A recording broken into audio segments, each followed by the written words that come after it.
Hey everybody, welcome back to the Stitch Up, and we're going to be talking today about Doctor Strange. My guest today is this gentleman right here, Ben Gregor. He's my writing partner, he's been my producer, he's been my actor, he's been my best friend since we were born, and we went and caught the flick last week.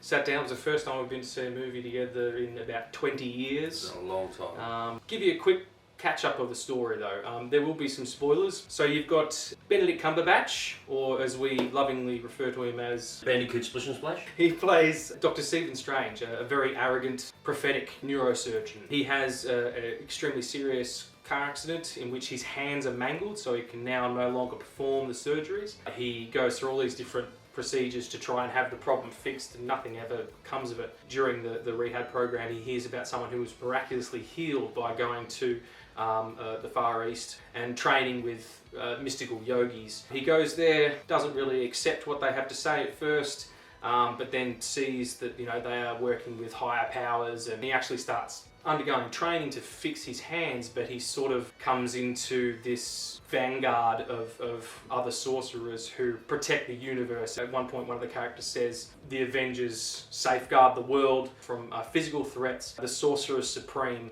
safeguard the world from mystical and otherworldly threats. In this case being Mads Mikkelsen's Caecilius, who was under the tutelage of Tilda Swinton's The Ancient One, who is the Master Sorcerer Supreme. He's trying to pull the rest of the world into the dark dimensions where we have the horrible demon Dormammu. Dormammu. Probably the best name for a villain ever. So that's the conflict that happens. And Stephen kind of takes on being a Sorcerer Supreme. We've been comic nuts for years. Yep. That's why I keep doing stitch-ups about comic movies. You'll notice that of the 4 episodes I've done, 3 of them have been about comics. You're a follower of the Marvel Universe stuff. We've talked about it at length. Yep. This is the 14th film in their run. Where does it land for you in terms of quality? It's right up there.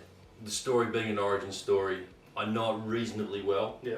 But I think it translated to film really well. But I found that the more obscure titles like Strange, Ant-Man, Guardians, yeah. I've enjoyed them far more than I have the mainstream titles, which at times feel like they've been done. You can see them moving into the different Avengers movies, and that's what you're hanging out for. Whereas these ones are just like they're not as well known.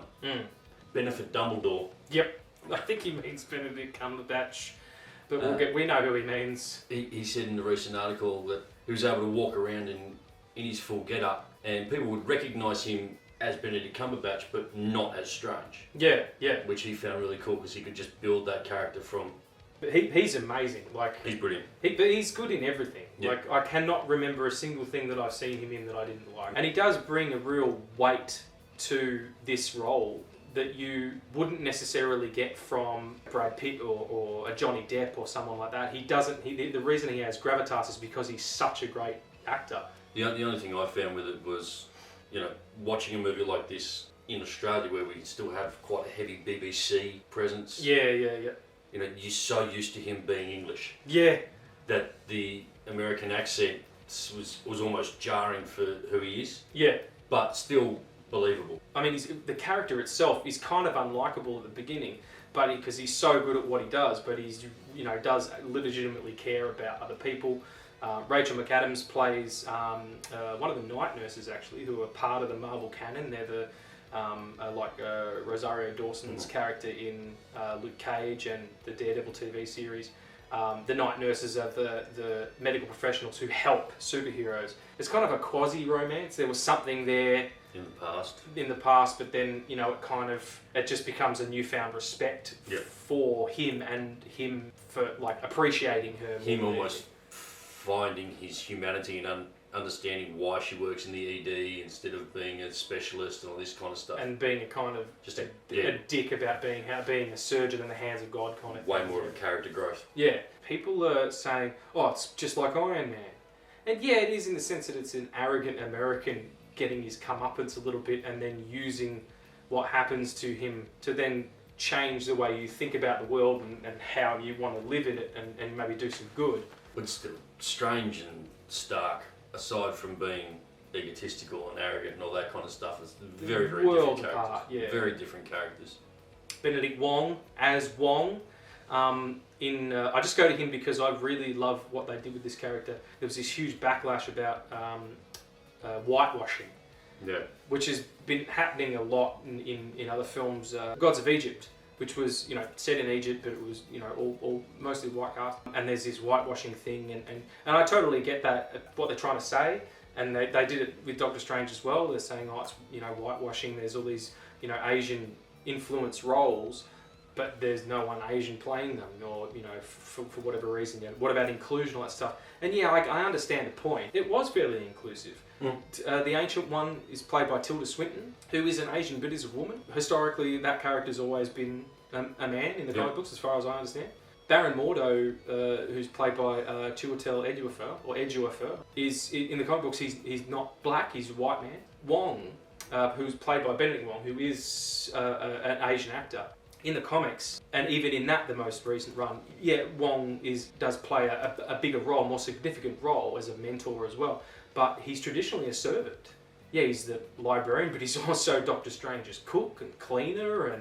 But in this one, Wong he's the librarian, but he's a sorcerer supreme as well. Going in with that mentality of a whitewashing thing is probably, I think it's been hyped. I think this movie's very inclusive. Great performances all around, I think. I think they really lucked out with the cast. Yeah, I didn't think there was a poor character in there. Didn't fault anyone. No, couldn't fault anyone. But Mads Mikkelsen, great as Caecilius. Oh, he's a great bad guy. Yeah, always really is good. a great bad guy though. Yeah, I mean he's particularly good at bad motherfuckers. Yeah. But he's there's the scene where he gets captured for a minute. Doctor Strange manages to capture him, and he's sort of like tied up, and then he's trying to explain to Strange. The Ancient One, Tilda Swinton's character has been drawing her power from the Dark Dimension and Dormammu for years. She's a hypocrite, death is an insult. We want to live forever, and his tears are coming down his eyes. What did you think of it visually? Oh, visually it's fantastic. Yeah. Absolutely stellar. From very quickly into the film, you start to see how much work would have gone into just digitally and visually creating this whole film, of all the spells and the shifting of the scenery, and it was just intense. Scene in Inception where the sort of city's sort of starting to collapse on itself. You get that, but it's like to the nth degree. Yeah. And there's a fight at the start, which is the Ancient One going after Caecilius after he's stolen this spell. From Wong to in the the movie starts with a fucking beheading. Sorry, I forgot to mention that. Like in the library that Wong takes care of it, and they've got all the volumes of the spell books. That's right, because Wong actually is the replacement librarian. Yeah, that's right. And it starts off with some other dude pulls in fucking Caecilius and all his homies. And they string this guy up with these awesome magic rope things they've got him, and they cut the motherfucking head off. Just snip like that, and you see it it's a silhouette. And then you hear the thud in the bucket, and it's like he's completely drawn out by these magic ropes, and just cool as you like. Yeah. Bucket. Where's this going? Where's this going? Gone. Yes. What's with the bucket? Is it a magic bucket? No, it's a bucket. I seriously thought head. It's going to be a cauldron. And they're going to make some potions, and he's going to turn into a bad guy or something like that. Nah, just fucking snip. Gone. It's like supposed to be writing the script. The guy was going, how are we going to get to just, you will cut the motherfucking head off. Yeah. Gone. He's finished. Replacement Wong. Yeah, so that starts, and that's how he gets his hand on this spell. And then they open these portals. That's right. That's really cool.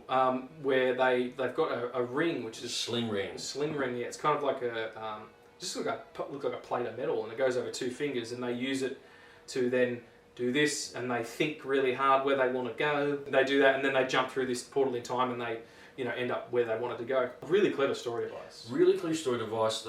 You could see constantly people grabbing the sling ring so they couldn't get away and things like that. Yeah. But I'm thinking they could have done a bit more of that.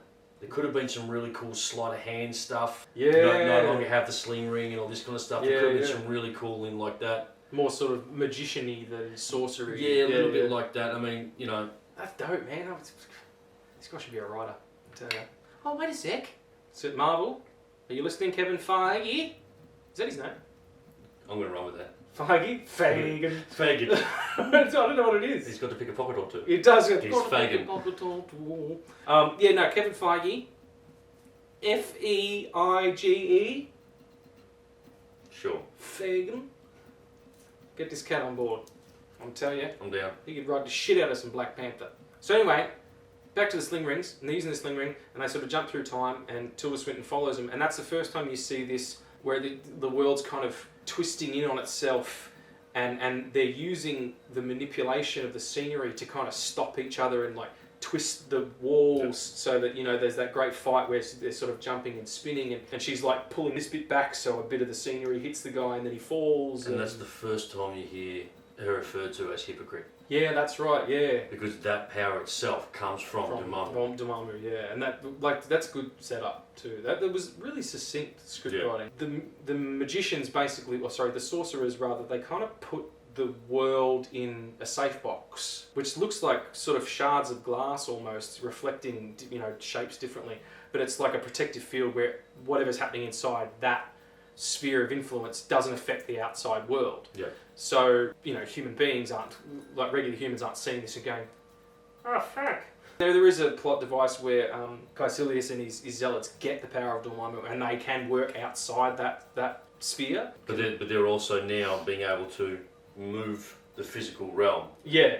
Like the Sorcerer Supreme can. Awesome fight scene where they're moving stuff around, she's moving stuff around. And then you've got Baron Mordo and Strange stuck in the middle just trying to deal with it all. The cloak of levitation, which is the signature for Doctor Strange, is this big red cloak with a big hood. Yeah, it's giant collar. And it's kind of like, it's almost like Aladdin's carpet. It's sentient, you know, it doesn't talk or anything. It's like, hi, I'm a cape, you know. and just super protective of Strange. Yeah, like from the get-go, yeah. And like, it helps him, as soon as it gets on, it helps him out. There's that dope bit after he's taken out that one guy and it's sort of hanging there and he sort of whips it around himself and it just lands on his shoulders. Too cool. There's nothing I dig more. I've seen a lot of movies and I've worked in the industry for half my life. When I see something I've never seen, it makes me gooey. Like I can't tell you how great that is because it's such a rarity. I mean, you can have beautiful character moments and you can have a beautiful story, but everything spectacle-wise has kind of been done. And then that last fight scene in Hong Kong, at one point, Doctor Strange gets an amulet. He has this green gem that can literally shift time. In that final fight, he uses it to turn back the destruction that Caecilius has wrought on Hong Kong in his absence. And in doing that, he is in real time, and everything else is going backwards. And then Caecilius and his zealots shake the spell, and they're going in normal direction, and everything else is they're going backwards. They're fighting with the world sort of reconstructing around them, but so much so that one of the zealots goes in the floor, and she ends up lying in glass and fish and water. And the fish tank goes and falls back up, and she's in the motherfucker. She's like stuck in there with the fish. Yeah, in the wall. By the way, we forgot to mention Chiwetel Ejiofor as Baron Mordo. I mean, he's spectacular. I think he's a great actor. I've liked him for a long time. He did a really good David Mamet film called Red Belt about a mixed martial art instructor. Going back to Serenity. Yeah, exactly. Yeah. He played the assassin in Serenity. Yeah, absolutely solid. And his disappointment in those around him once certain things are revealed, that's beautiful. That's like the boiling pot of, oh fuck, something's going to happen here, and this guy's going to start to lose faith.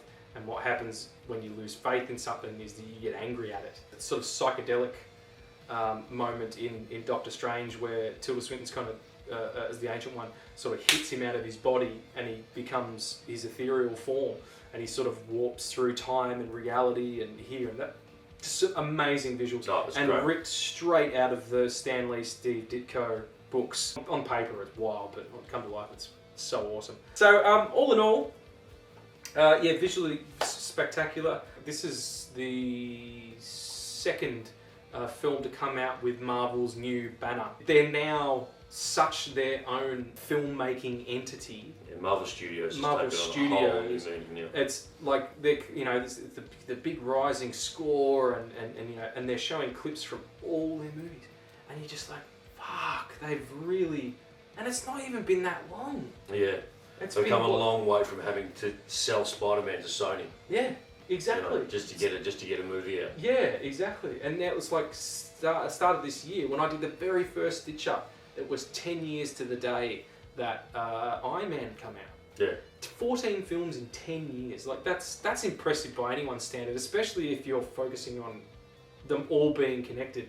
So, final thoughts on The Strangeness. Was there anything you didn't like? I mean, you sort of come out of these films going, wow, wowie. Yeah. No, look, again, there was nothing that jumped out at me. Even thinking back on the film to do the whole movie review thing, do yourselves a favour, go and see Strange. Yeah, absolutely. Go and see it for Benedict... Bandersnatch Cumberbun. Bandersnatch Cumberbun, is it? Or what's... Bacon Dick Pumpkin Patch? Bacon Dick Pumpkin Patch, is that it? I don't think that's it. What's the other one? Benedict Cumberbun. Benedict Cumberbun. Come get your snatch. We're obviously going to get a Strange sequel. They do that same thing. They did it with Iron Man, they've done it with Strange. Doctor Strange will return. The very final cutscene you see at the very end, which we won't go into, it lends itself to another Strange film rather than an Avengers film, which I thought was really cool. Like he said, listen to the man. He knows, alright? This guy's seen more movies than you've had hot meals. Trust me, he's a good source for this kind of stuff because he's a massive nerd. He just happens to look like a bearded Ryan Gosling. You do, the Goz. No.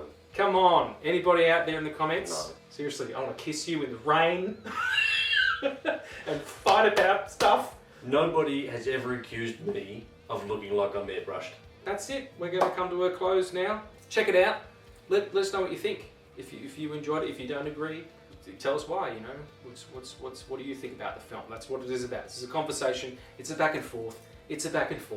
You give a little, we give a little. You know, it's beautiful. Before we go, as we always do, we like to play a little game. And every time we play a little game, we change the name based on who we're with. So this one's going to be called The Benny Factor.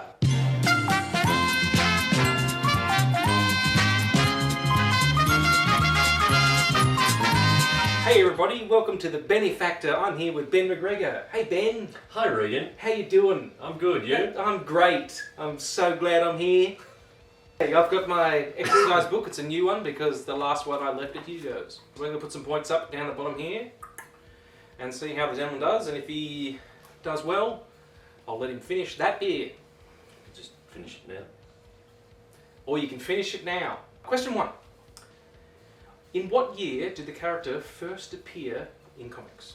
1960, 1963, or 1972? 63. Well done. Did you know already?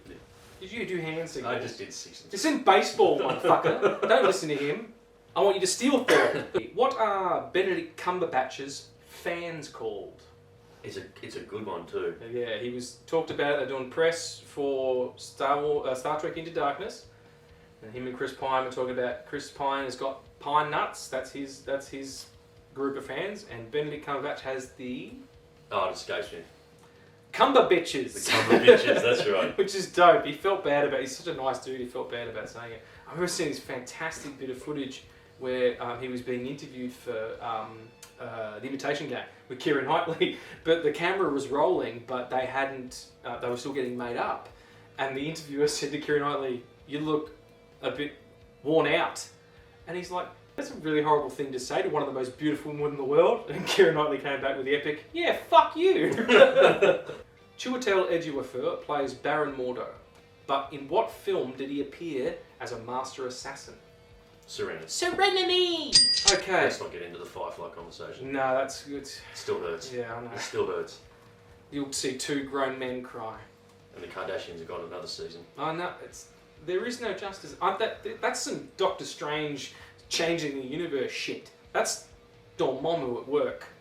The Eye of Agamotto is the time Infinity Stone. It's 1 of 6. What are the other 4 that have been found so far? Okay, so we have the Mind Stone. The Mind Stone, which is, do you know where it is? It's in Vision's head. Vision's head. The Tesseract.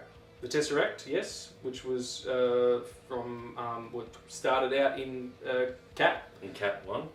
Then they found it in the ocean, and it became the thing that opened the portal in Avengers. Yeah. I can't think of what gem that is, but I know that it is It's one. a space gem. Space gem. You also have the ether from Thor 2. Yep. That's one. Which is the reality. The power gem was the little purple number from Guardians. The little orb. And of course, we have the time gem from Strange, and the only one we're missing, I think, Is the soul is gem the soul we gem. talked about, yeah. which we talked about. Okay. Good. I'm going to give him all the points for that. All them stones. And we also have the kidney stone, which is Somewhat more a painful. little bit harder to get at. You can break it up with shockwaves, or you can go up the urethra, but you know, that sounds like a bad day at the beach. Alright, Stanley. Thank you for going with kidney stones and not gallstones, by the way. Yeah, that's true. Yeah. I get confused between those two. It's the same way that I get confused between bunt and funnel cake, even though they're the same thing. Stan Lee and Steve Ditko created which other famous Marvel character together? It was huge. That's not the name of the character. It's I was not going to say, what huge Ackman. huge. What? It was Spider-Man. Which other actor was looked at for the role of Stephen Strange? There's two. If you get either one of them, I'll give you the point. No, I've no idea. No, it was Johnny Depp, and Joaquin Phoenix was seriously sought after. Okay, so the big bad in the film is Dormammu. Dormammu. How do you spell it? D or Mamu. I'm going to give him the points for that! Dormammu, because I written down the question and then forgot to write down the answer. Even though Dormammu was in the question, I've spelt it door, and then I've drawn a picture of a door. This is deep cuts, but I thought it was cool because it's a really interesting insight into the character itself. What is the book that Stan Lee is reading in the cameo? Where he's in a bus and he's reading a book, and Strange gets sort of face plants against the window as he's being thrown by Caecilius. Oh, I saw it, and it was funny because he says, "This is hilarious," and he's laughing his ass off, and I thought, that's great, and now I can't think of what it is. It was the Doors of Perception. And finally, Mads Mikkelsen Yes. plays Caecilius, and he starred on television as which famous fictional serial killer? It was a TV series, 3 seasons I think, and they got tanked. I don't think I saw it. Hannibal! Oh, of course. Lecter. Well, you did alright. You did okay. We've had people do worse. Hugo tried to answer a Batman question with Hulk Hogan at one point. So got all the who played Batman and Hulk Hogan. I was like, hey, you fucking high? What's going on? So, that's the end. Thanks so much for watching another Stitch Up. We'll be back again, I'm sure. I don't know what we're doing or who we're doing it with, but it's all good fun. So, we'll see you next time. Thanks very much to Ben. Thank you. Good man. And yeah, keep watching their movies and I'll keep reviewing it. Alright, take it easy.